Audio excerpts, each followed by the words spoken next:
ஒவ்வொருத்தரா எடுத்து பேசி பொறுமையாரு செய்யாதேன்னு சொன்னாலும் அதையும் மீறி வெடிக்குது. ஏன்னா இன உணர்வும் மான உணர்வும் சீமானுக்கு மட்டும் சொந்தமானது இல்ல, எல்லாருக்கும் இருக்கு. நீ அடிச்சு காணொலியில அனுப்பி விடுற, அவன் பகிரியில பாக்குறான், அவன் தங்கச்சி அழுகிறா, அவன் கூட பிறந்தவன் நிர்வாணமா உட்கார்ந்துருக்கான், அப்புறம் என்ன கோபப்படாம என்ன பண்ணுவான்?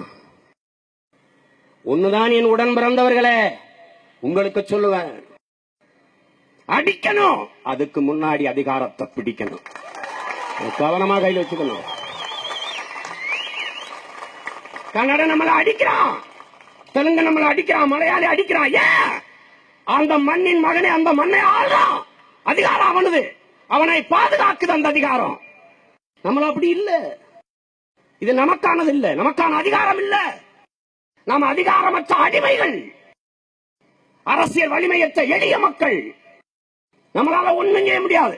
மக்கள் நடமாட்டமே இல்லாத இடத்தில் பேரணி, மக்கள் கவனமே வராத இடத்தில் ஆர்ப்பாட்டம். நாம் ஒடுக்கப்பட்டு ஒதுக்கப்பட்டு புறந்தள்ளப்பட்ட இனத்தின் மக்கள். அதை கவனமா வச்சுட்டு வேலை செய்யணும். நான் உங்கள்கிட்ட யாருகிட்ட உயிரை கேட்கல, அது நிறைய கொடுத்தாச்சு, நிறைய கொடுத்தாச்சு. நான் கேட்பது சாதி மத உணர்ச்சியை விட்டுவிட்டு தமிழன் என்கிற உணர்வை கொடுத்து முன்னாடி வா என்று நான் கேட்கிறேன். உயிர் வேண்டாம், உயிர் வேண்டாம்.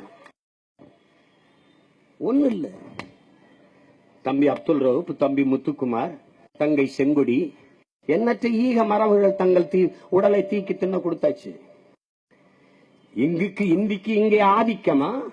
எல்லோரும் வாருங்கள் நாட்டினிலே, செந்தமிழுக்கு ஒரு தீங்கு வந்த பின்னும் இந்த தேகம் இருந்த ஒரு லாபம் உண்டோ என்று நமது புரட்சி பாவலன் பாடியதை கேட்டு இந்த சந்தன தேகத்தை தீக்கி தின்ன கொடுத்த நமது இன முன்னோர் பல பேர். பயனில்லை. ஒரு கள போராளியை, ஒரு இன உணர்வு மான உணர்வு கொண்ட ஒரு தமிழ் பிள்ளையை உருவாக்குவது எவ்வளவு கடினம் என்பது எனக்கு தெரியும். அவ்வளவு போராடி உருவாக்கி அற்பமாக உயிரை இழக்கக்கூடாது. ரொம்ப கவனமா இருக்கணும். நீண்ட தூர பயணம், பெருத்த லட்சிய பயணம். அடிமை தேசியனத்தின் உரிமை சாதாரணம் இல்ல, அவசரப்பட்டு செய்யக்கூடாது. இவ்வளவு கட்டுக்கோப்போட இவ்வளவு ஒழுங்கோட இருக்கும் போதே ஒரு தம்பி அவசரப்பட்டு தன் உடல்ல தீ வச்சுட்டான். யாரு பதில் சொல்லுவா? நான் தான் சொல்லணும். அம்மாவுக்கு என்ன சொல்லுவது, அப்பாவுக்கு என்ன சொல்லுவது? என்னைய நம்பி இந்த மண்ணுக்கு மக்களுக்குமாக வந்த பிள்ளை இப்படி தன் உயிரை இப்படி தீக்கி கொடுத்துட்டானே நினைக்கும் போது எவ்வளவு வலியா இருக்கு. அது யாரு பொறுப்பு? அதுக்குத்தான் திரும்ப திரும்ப திரும்ப திரும்ப சொல்லு. எனக்கு தெரியாத அந்த கடை அடிக்கிறதுக்கும் காரை உடைக்கிறதுக்கும் அது பொறுக்கியல் வேலை. படித்த பண்புள்ள அரசியல் தலைவர்கள் செய்யற வேலை இல்லை,